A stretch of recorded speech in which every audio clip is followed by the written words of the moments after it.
నాకు న్యాయం జరగాలి సార్. ఇక్కడ నాకు నన్ను సర్పంచ్ సావమనడానికి ఆయనకేం అధికారం ఉంది సార్ న్యాయం కోసం? సార్ సార్ ఎన్ని రోజుల నుండి జరుగుతున్నాయి? ఈ ఒక్క రోజు అయితే ఈ సమస్య పరిష్కారం అయ్యేటట్టుగా నాకు ఈ రోజు చేసుకునే వచ్చిన సార్.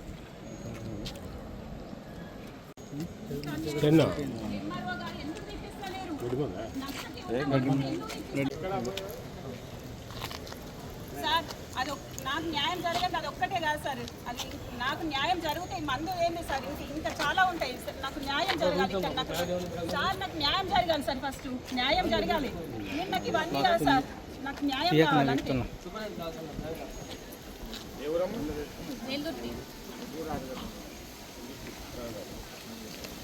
సార్ నేను వేరే వాళ్ళ చేయమంటలేదు, నా భూమి నాకు కావాలంటున్నా సార్. ఇంత ఒక అమ్మాయి ఇక్కడ వచ్చి ఇంత ఫైట్ చేస్తుందంటే అర్థం చేసుకోండి.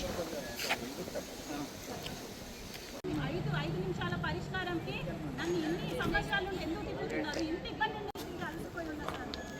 ప్రజాప్రతినిధిగా ఎన్నుకున్న ఒక సర్పంచ్ ప్రజలకు ఎంతో న్యాయం చేయాల్సిన ఒక అతను రౌడీలాగా బిహేవ్ చేసి నా పట్టా ల్యాండ్లో నేను సాగు చేసుకుంటే వచ్చి ఒక తాగుబోతుని పంపించి నా మీదికి రౌడీజం చేసేలాగా మాట్లాడి ఊరి ట్రాక్టర్లో వస్తే వాళ్ళను కూడా నేను ఇప్పుడు ఈ పని చేస్తావు కావచ్చు, నువ్వు మళ్ళీ ఊర్లోకి వచ్చి పని చేస్తే వాటి మీద నేను కేసులు బనాయిస్తా, నువ్వు ఎట్లా చేస్తావని చెప్పేసి ఉన్న ట్రాక్టర్లన్నీ పంపించేసి ఈరోజు నన్ను సార్ నాకు ఇదే ఆధారం, మీరు ఇట్లా మాట్లాడకండి అని నేను అంటే చావమ్మా ఎవరి కోసం అని అంటున్నాడు. ఇదేనా సార్ ప్రజాప్రతినిధిగా అతను మాట్లాడే మాటలు? సార్ ఊరి సర్పంచ్ గారి భర్త రవి గారు ఇప్పుడు నాకు ఇక్కడికి వచ్చి నేను ఊర్లో కూడా అడిగాను సార్, నాకు బయటకు వచ్చి మాట్లాడండి అంటే ఫోన్లోనే బెదిరిస్తున్నారు కానీ బయటకు వచ్చి మాట్లాడతలేరు. ఎంఆర్ఓ గారి పేరు చెప్పి ఎంఆర్ఓ గారు ఆపమన్నారు, అందుకే ఆపినామని పోలీసు సార్లు వస్తే వాళ్ళతో చెప్తున్నారు. నేను సార్కి చేశాను ఎంఆర్ఓ గారికి, సార్ మరి మొన్న మీరే కదా నాకు నా పట్టాకి కరెక్ట్ ఉందని మీరు సాగు చేసుకోమన్నారు, ఇప్పుడు వచ్చి మీ పేరు మీద సర్పంచ్ గారు మమ్మల్ని ఆపి ఇట్లా మా మీద దౌర్జన్యం చేస్తున్నారంటే సార్లకు చెప్పిండ్రు, సార్ అదంతా క్లియర్ ఉంది, వాళ్ళు చేసుకుంటారు, వాళ్ళకి ఎలాంటి ఆబ్జెక్షన్ లేదు, వాళ్ళు కరెక్ట్ ఉన్నారని అంటే కూడా సర్పంచ్ ఇదే తీరుగా వాళ్ళ పేర్లు వాడుకొని ఊర్లో రాజకీయం చేస్తున్నాడు. సార్ ఏది సార్ న్యాయం? నేను ఇప్పటికీ ఆర్డీఓ గారికి అందరు కరెక్ట్గా న్యాయం చేసిరు, కానీ ఒక సర్పంచ్ లెవెల్లో తాను నా మీద రౌడీజం, ఒక ఆడపిల్లని సార్ నేను 7 సంవత్సరాల నుంచి ఈ ల్యాండ్ ఇష్యూ కోసం తిరుగుతున్నా, నాకు నెల నుంచి నాకు క్లియర్ అవుతుంది సార్. ఇది ఈ టైంలో ఈ వర్షాలు పడితే మళ్ళీ నాకు 6 నెలలు సంవత్సరం దాకా నేను మళ్ళీ ల్యాండ్లోకి వెళ్ళరాదు.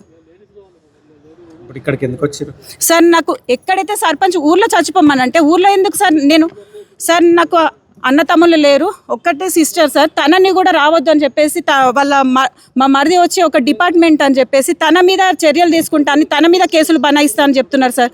ఎవరు సరిగా నాకు సపోర్ట్ చేసేది? అన్నదమ్ముళ్ళు లేరు, ఉన్న ఒక్క చెల్లెని బెదిరిస్తే ఎవరిని తీసుకొని రావాలి మరి నేను ఊర్లోకి సపోర్ట్గా? సార్ నాకు కలెక్టర్ గారి దగ్గర నాకు న్యాయం కావాలి సార్. ఒక సర్పంచ్ హోదాలో ఉంటే ఏదైనా చేయొచ్చా అని అంటే గిట్ట మరి నాకు ఇక్కడ సార్ ఏది చెప్తే అది, నాకు న్యాయం కావాలి సార్. నేను న్యాయం కోసం వచ్చిన, నేను ఎవరి దగ్గరికి పోయినా నాకు న్యాయం కాదని కలెక్టర్ గారు అయితే న్యాయం చేస్తారని నేను ఇక్కడికి వచ్చినా సార్.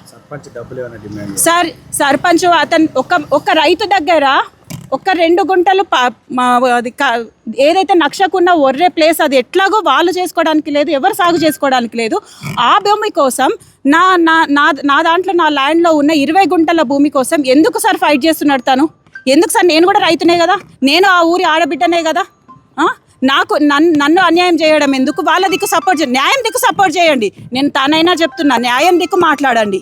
అంతేగాని ఒక్కరి పక్షం తీసుకొని నేను ఇక్కడ ఊరి సమస్య అని సృష్టించి నా మీద కాదు చూపించడం. మీరు న్యాయం చేయండి, న్యాయంగా మాట్లాడండి. ఒక రైతు దగ్గర పైసా తీసుకొని ఒక ఆడపిల్ల మీద మీరు రౌడీజం చూపించడం కరెక్ట్ కాదు.